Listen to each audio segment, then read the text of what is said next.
অষ্টম শ্রেণীর সকল ছাত্রছাত্রীকে আমাদের চ্যানেলে আরও একবার স্বাগত জানিয়ে আজকের এই ভিডিও শুরু করছি। এই ভিডিওতে তোমাদের পঠন সেতু বইয়ের ভূগোলের তৃতীয় অধ্যায় অর্থাৎ শিলার প্রাথমিক পরিচয় এই অধ্যায়টির সকল নমুনা প্রশ্নের সমাধান নিয়ে আলোচনা করা হলো। ভিডিওটি মনোযোগ দিয়ে শেষ পর্যন্ত দেখতে থাকো। চ্যানেলে নতুন হলে চ্যানেলটিকে অবশ্যই সাবস্ক্রাইব করো। তাহলে দেখে নাও প্রশ্ন উত্তরগুলি। পেজ নাম্বার 10-এর নমুনা প্রশ্নের প্রথমেই বলা হয়েছে বিকল্পগুলি থেকে ঠিক উত্তর নির্বাচন করে লেখো। এক বা একাধিক মৌলিক পদার্থ মিলিত হয়ে তৈরি হয়। সঠিক উত্তর হবে অপশন ক, খনিজ। আগ্নেয় শিলার একটি উদাহরণ হলো, উত্তর হবে অপশন খ, ব্যাসল্ট। 2 নম্বরে বলা হয়েছে নিম্নলিখিত প্রশ্নের উত্তর দাও, উপযুক্ত শব্দ বসিয়ে শূন্যস্থান পূরণ করো।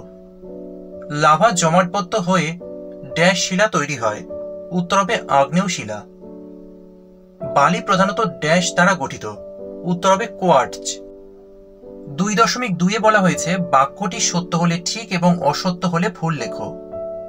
তাজমহল তৈরি হয়েছে মার্বেল শিলা দিয়ে, এটা হবে ঠিক। সিলিকন এক প্রকার মৌল, এটাও হবে ঠিক। এরপর বলা হয়েছে ক স্তম্ভের সঙ্গে খ স্তম্ভ মেলাও। দেখে নাও উত্তরগুলো। চক খড়ি, এটা হবে ক্যালসাইট। গ্রানাইট, এটা হবে আগ্নেয় শিলা। গাঙ্গেয় সমভূমি, এটা হবে পলিমাটি। স্লেট, এটা হবে রূপান্তরিত শিলা। পরের প্রশ্ন রয়েছে প্রাথমিক শিলা কাকে বলে।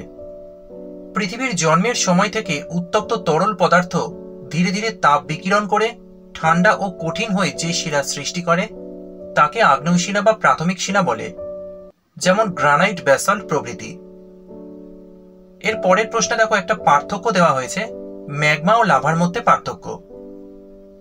এখানে দুটো পার্থক্য ছকের মাধ্যমে দেখানো হলো, বাদিকে ম্যাগমা এবং ডান দিকে লাভা। দেখে নাও পার্থক্যগুলো। পৃথিবীর গভীরে চাপ ও উষ্ণতা অত্যাধিক বেশি হওয়ার কারণে সেখানে পাথর তরল অবস্থায় থাকে, একেই ম্যাগমা বলে। অন্যদিকে ম্যাগমা যখন কোনো পাথরের ফাটল বা পাহাড়ের মুখ দিয়ে বাইরে বেরিয়ে আসে তখন তাকে লাভা বলে। 2 নম্বর পার্থক্য, ম্যাগমা ভূ অভ্যন্তরে থাকে, লাভা ভূপৃষ্ঠের ফাটল দিয়ে বাইরে বেরিয়ে আসে। এরপর 4 নম্বরে বলা হয়েছে নিম্নলিখিত প্রশ্নগুলির উত্তর দাও। প্রথম প্রশ্ন, পাললিক শিলা কিভাবে তৈরি হয়। আগ্নেয় শিলা বহুদিন ধরে বিভিন্ন প্রাকৃতিক শক্তি যেমন নদী, হিমবাহ, বায়ু, সমুদ্র তরঙ্গ প্রভৃতির প্রভাবে উৎসস্থান থেকে ধীরে ধীরে ক্ষয়প্রাপ্ত ও পরিবাহিত হয়ে কোনো সমুদ্র, হ্রদ বা নদীর তলদেশে জমা হতে থাকে।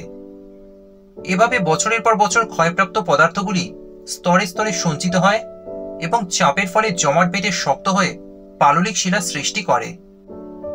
এর পরের প্রশ্নে তোমাদের একটি পার্থক্য লিখতে বলা হয়েছে, শিলা ও খনিজের মধ্যে পার্থক্য। এখানে দেখো একটি ছকের মাধ্যমে 3টে পার্থক্য দেখানো হলো, বাঁদিকে রয়েছে শিলা এবং ডান দিকে রয়েছে খনিজ। তোমরা ভিডিওটা পজ করে পার্থক্যগুলো দেখে নিতে পারো। তাহলে শিলার প্রাথমিক পরিচয় এই অধ্যায়টির যে নমুনা প্রশ্নগুলো তার বিস্তারিতভাবে সমাধান তোমরা এই ভিডিওতে পেয়ে গেলে। ভিডিওটা ভালো লাগলে একটা লাইক করো, ভিডিওটি শেয়ার করো। পঠন সেতু সংক্রান্ত এবং তোমাদের পাঠ্য বিষয় সংক্রান্ত সমস্ত রকম ভিডিও পাওয়ার জন্য অবশ্যই চ্যানেলটির সঙ্গে থাকো।